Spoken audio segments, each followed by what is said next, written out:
Hey there, all you true crime fans. I'm Amanda, And I'm Corey. and welcome back to Colorado Crime. Let's have a little joke before we discuss yet another horrible case. What is the Grinch's least favorite band? I don't know what. The Who. In real life, I love The Who. And Who's. It's one of my favorite movies. Well, yeah. The Who's down in Whoville. Liked Christmas a lot. I should have been a Who. I like Christmas a lot. You can't see it, but I'm wearing a shirt that says, I do it for the hoes, and it's got Santa on it. It's very funny. That is funny. I know. I'm sure other people are supposed to tell me that, but let me just tell you how funny it is. Well, I have a really, really huge announcement. So, I filmed an episode for a TV show, and I am so excited to finally be able to share with you. I filmed back in July, and I filmed for Investigation Discovery, and it's a show called Murder in the Heartland. And the case was a case that I covered really early on. I think it was like our 6th episode. But it was the murder of Harlem Globetrotter trainer Thomas Bashline. So this will air on December 20th at 8 p.m. And I'm super proud of it, and I'm super excited to be able to share it with you. So I'll remind you guys again as it gets closer, and maybe we can do like a watch party or something after. I'm not sure. I'll have to work out the kinks there. But either way, I hope you guys check it out, and I will link that podcast episode in our show notes so you guys can check it out if you haven't already. Ooh. Yeah. Yeah, it You're was going to my be famous. first murderer, or my first encounter with a murderer, I believe is the title of the episode. So, Nice. yeah, You're fancy now. I know. I'll have to start waving like the mayor, like some babies signing Right. autographs. You will. Oh, I'll have to be like, I remember her when. As I'm rocking in my rocking chair in front of the nursing home. I'll be in my rocking chair too. Don't act like I'm not an old lady. All 32 years of me. Well, cool. Do you have anything you want to add before we jump in? Yes. And it's the holiday season. Yay! So I thought maybe I'd throw in something a little different and give you a mocktail recipe to wow your friends and family. Ooh. You could make this your signature mocktail that you bring to parties or have at parties, or you could add liquor and make it your signature cocktail. So it's called the cranberry mint mocktail. It is ever got it, but does everyone have a piece of paper and a pencil or a pen? We'll share it. I'll give you time. Hold on.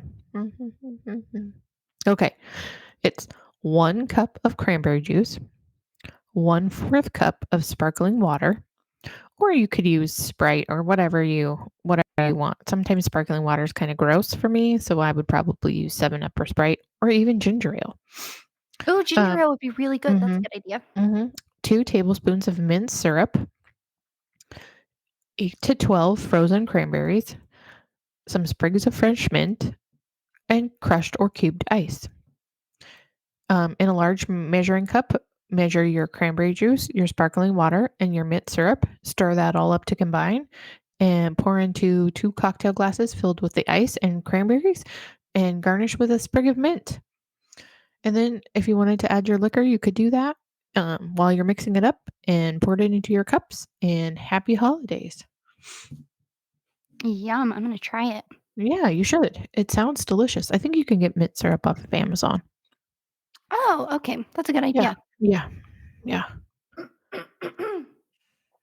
Give something, it's a little something for parties. Yeah, our little contribution to your Mhm, happy holidays. mhm. Now you We'll can do get one of through these. Christmas with your mom. Right, exactly, whether you drink or not. Or you don't and you just booze your Or mom up. you don't. You could make it for others. You could make 2 different versions. That could be the kids' version. It doesn't matter. Nobody has to know that you don't drink. It's your business. Exactly. I don't drink.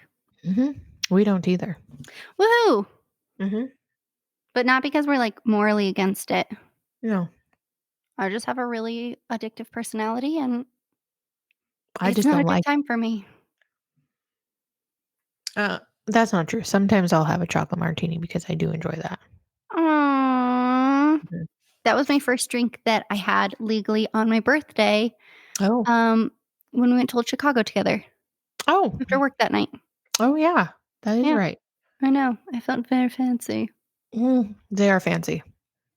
They are very fancy. Mhm. All right. Let's get into it now. All right. This week, we are going to discuss the abduction and murder of Jessica Ridgeway. This case does discuss the murder and sexual assault of a child. Listener discretion is advised. Our story starts out a few months before the abduction of Jessica. On May 28th, a 22-year-old woman was jogging alone in Westminster. She was at Kettner Open Space, a space she was relatively familiar with, when she was attacked from behind by a man holding a chloroform-soaked rag, which is like 1990s style. Right? Luckily, she was able to fight the small man off and notified the police. She gave a description of him. He was 5'8", brown hair, average build, which is like, 50% of the male population. True. Another jogger was chased by a man matching this description in 2010, but we couldn't find if the two were linked. We wouldn't be surprised, though. The community was put on alert, but the assailant remained unidentified until October. But we will get into that later. Now, let's talk about the most important person in this case. Jessica Christine Ridgeway was born on January 23rd, 2002. She would have been celebrating her 22nd birthday in just a few short weeks had she not been stolen from this world at the tender age of 10. Jessica was a typical 10-year-old. She was an independent girl who loved cheerleading. She had many friends. She loved animals and excelled in her 5th grade class at Witt Elementary School and was absolutely adored by her family. At the time of her disappearance, Jessica's parents were in the middle of a terrible custody dispute. Both parents wanted custody of Jessica, but any amount of animosity or resentment the other felt was immediately gone after Jessica went missing. Jessica loved the color purple, which was made apparent by the purple-framed prescription glasses she wore every day. Jessica would never get to meet her little sister, who was named after her, never begin middle school, never learn to drive, never attend prom, never graduate. The list goes on, but not because Jessica was unsafe. Before her death, she had been practicing writing declarative and exclamatory sentences at school. Do not play in the park alone. Watch out for strangers. On the day Jessica disappeared, she had called a friend and neighbor to walk to school together. Her parents taught her not to talk to strangers, and there is safety in numbers. But the 17-year-old who ended Jessica's life didn't give her a chance to utilize the safety she had been taught. Instead, he sat in the back of his gold Jeep Grand Cherokee waiting for his preferred victim to happen by. He had already had a test run. He knew he needed to be cautious of who he had overpowered. He picked the cute little blonde girl because she was little and unassuming. Jessica lived in a town called Westminster. It's located between Broomfield and Arvada. The city limits fall within 2 counties, Adams and Jefferson. According to a population estimate from 2012, the same year that Jessica was killed, approximately 109,000 people called Westminster home. In fact, I called Westminster home until I was about 7 years old. It has tons of parks and open space, and ultimately, it's a very community-focused area with desirable schools, and it's a great place to raise a family.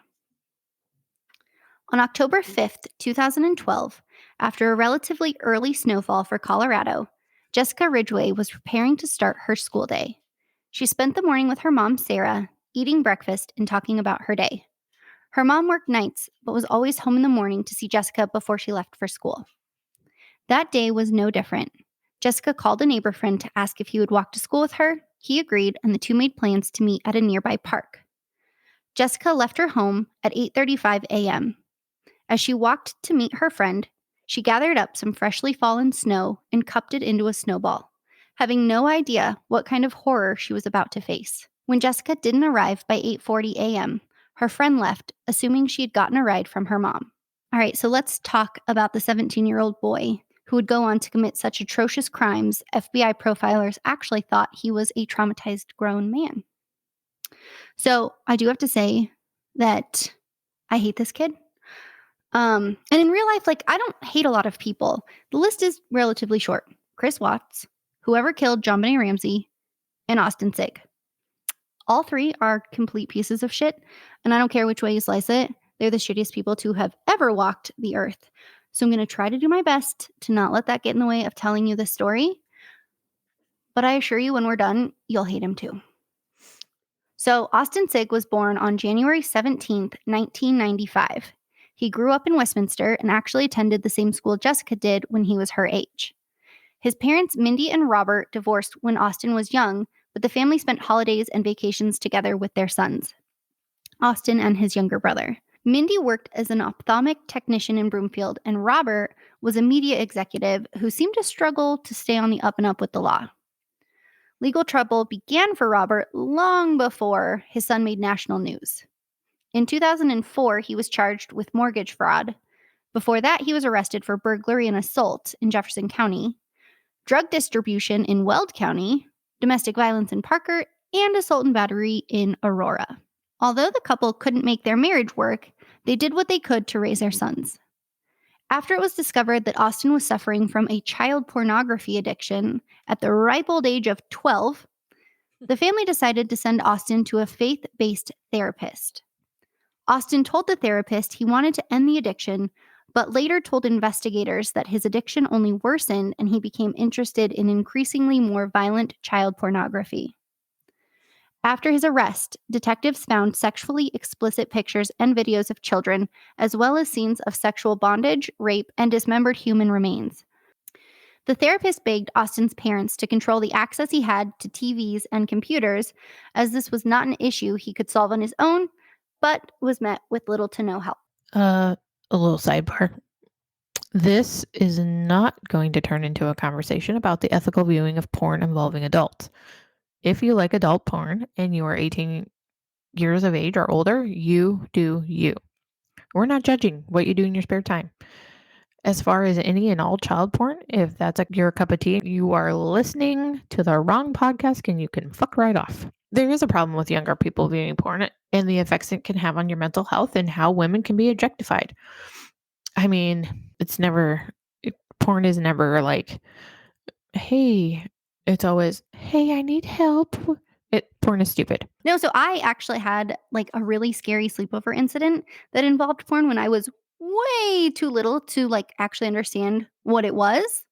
But I mean, I didn't grow up to murder people, and maybe she did. I don't know. I have no idea. That was a friendship that I ended as soon as I was safely away from her. But I digress.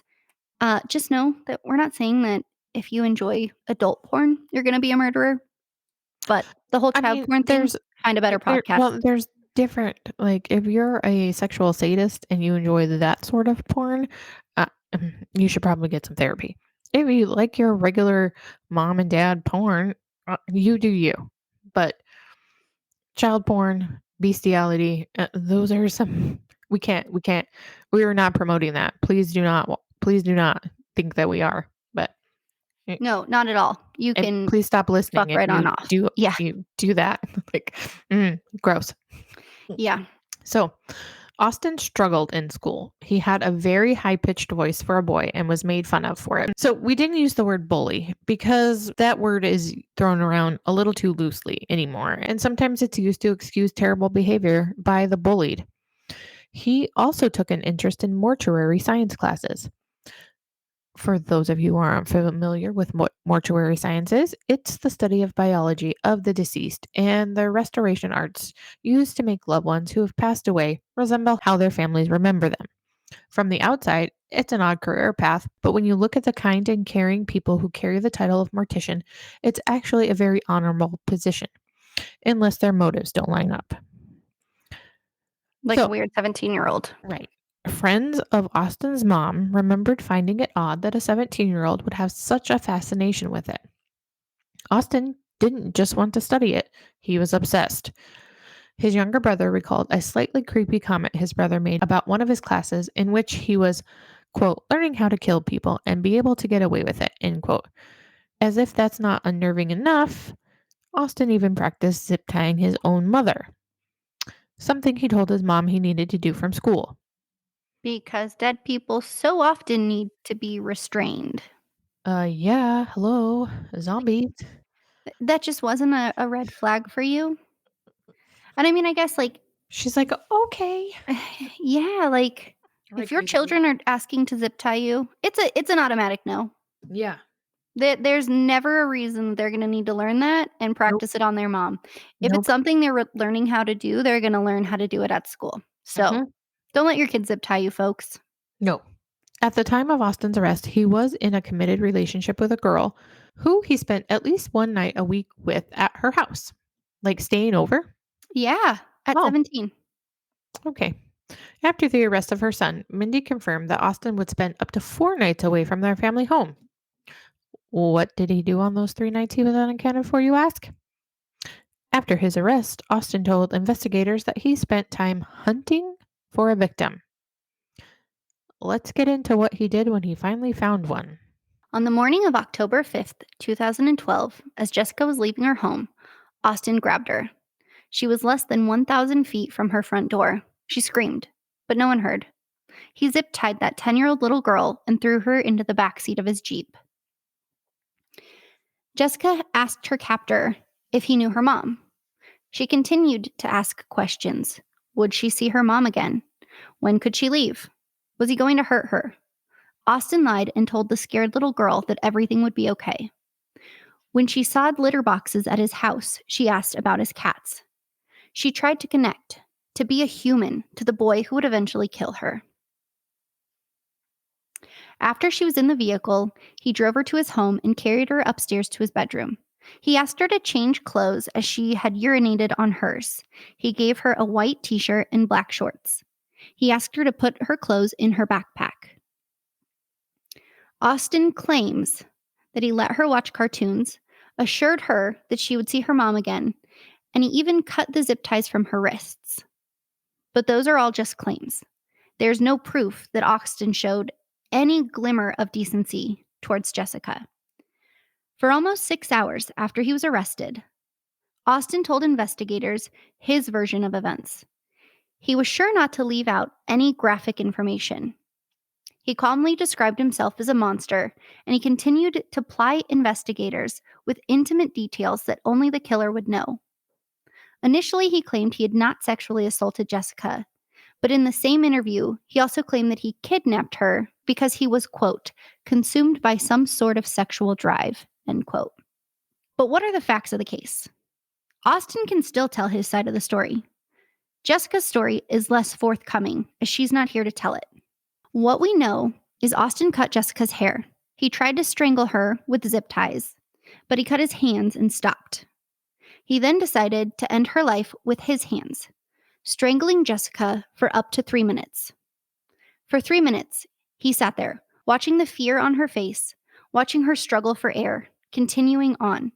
For 3 minutes, he never stopped. Think of how long 3 minutes actually is.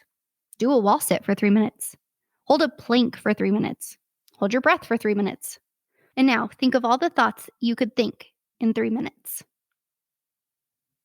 When those 3 minutes passed, Jessica's body was twitching due to the lack of oxygen. So Austin did the only logical thing he could think of and put her face in a bathtub full of scalding hot water. Austin then took Jessica's body and began to methodically dismember it, making it a sexual experience for himself. He enjoyed every second. He didn't stop to think about the pain he caused Jessica, her family, his family. He only thought of himself and his deranged sexual desires. In the meantime, Jessica's school tried to call her mother to notify her of Jessica's absence. Sarah had recently applied for a college that kept calling her. Since she worked nights and needed to get some sleep, she left her phone in the other room. At 4:30 p.m., Sarah wakes up to an empty house. Jessica should have already returned home from school, but was nowhere to be found. That is when Sarah discovered that the school left a message about Jessica's absence. It was then that Jessica Ridgeway was reported missing. An Amber Alert was issued around 9:15 on October 5th, 2012. Jessica had been dead for almost 10 hours by then. Searches began overnight. 2 days later, on October 7th, Jessica's purple backpack, urine-soaked clothing, and her glasses were discovered on a sidewalk in Superior, Colorado, about 6 miles from her home.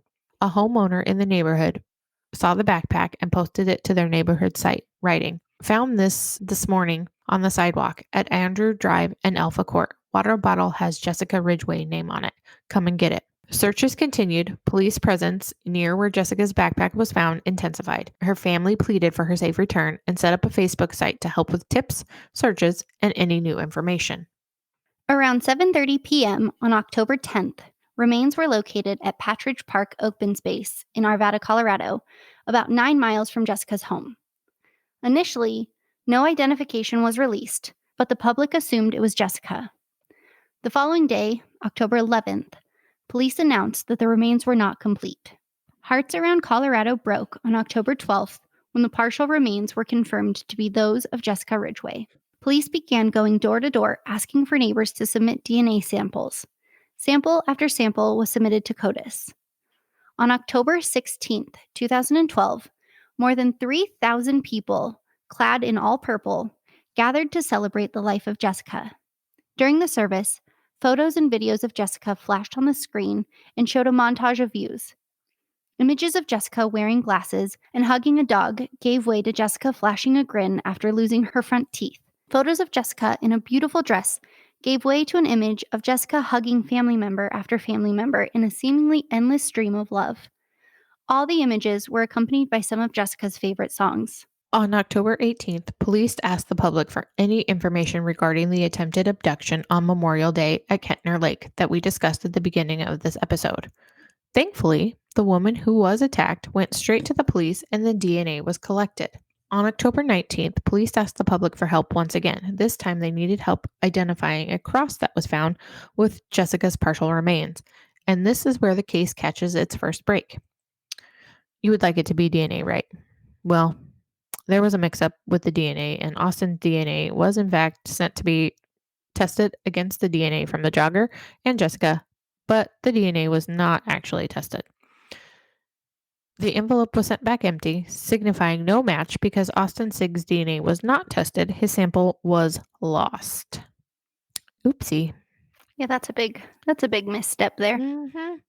Austin thought he was smart. He thought he would get away with this, but his mom's friend saw the news article asking for help identifying a cross that was attached to the case. She saw the cross and remembered her friend's son and his weird obsession with death and remembered that he had a cross necklace almost identical to the one being shown on TV. She called the tip line and reported it. On October 22nd, police officially announced the link between the attempted abduction and Jessica's cases together. It was confirmed that the same person who tried to kidnap the female jogger also killed and dismembered Jessica Ridgeway. And then, in a turn of events that no one saw coming, Mindy Sigg called Westminster Police Department and reported that her 17-year-old son, Austin Sigg, confessed to the kidnapping, murder, and dismemberment of Jessica Ridgeway. That wasn't all. She went on to say that some of Jessica's remains were still in the crawl space of her home. On Tuesday, October 23rd, 2012, at 7:45 p.m., Austin Sigg was arrested and taken into custody at Mount View Youth Services Center. He faced 15 charges related to both Jessica and the jogger attack. 3 days prior to the start of his murder trial, against the advice of his legal team, Austin Sigg pleaded guilty to all 15 charges, including first-degree murder, kidnapping, sexual assault of a child, sexual exploitation of a child, and attempted kidnapping. This was the first time he admitted to sexually assaulting Jessica. The sentencing trial began on November 18th, 2013. Austin Sigg was not eligible to be sentenced to the death penalty due to him being 17 at the time he murdered Jessica. The following day, November 19th, Austin Sigg was sentenced to life in prison with the possibility of parole after 40 years. But, God willing, he will never again be a free man, as he was sentenced to serve an additional 82 years. Austin Sigg is currently incarcerated the same way Christopher Watts is, in safety. It was announced that Austin would serve the remainder of his sentence in an undisclosed location for his safety and privacy. Hate him yet? His privacy. His safety. It's disgusting and it infuriates me. And I know prison is for reform. I believe people can be changed. What I don't believe is that a 17-year-old who can commit these types of crimes can be changed. I'm a Christian. I'm a God-fearing kind of gal. But Austin Sigg is nothing shy of evil. Jefferson County District Court Chief Judge Stephen Munzinger said it best. He said, quote, "Evil is apparently real. It was present in our community on October 5th, 2012. On that day, its name was Austin Sigg." End quote. Before we leave you for the week, we want you to remember Jessica. We want you to remember that sweet little girl who loved her mom, loved her dad, and loved the color purple. The little girl who had her entire life ahead of her. Take her memory with you today and keep her family in your hearts as we continue through the holidays, as we imagine this is a difficult time for them. She is who we should remember. She is the most important person in this story. Thank you so much for joining us today. If you haven't already, please subscribe so you can be notified every time we upload. If you enjoy listening to us every week, please leave us a review on Apple Podcasts or wherever you listen to your podcasts. New episodes are released every Friday at 10:30 a.m. Mountain Standard Time. Please follow us on Instagram, Facebook, and YouTube at Colorado Crime Pod for information on next week's episode, as well as other true crime happenings. We hope you have a beautiful day wherever you are. And as always, stay safe. Until next time, podcastians, have the weekend you deserve.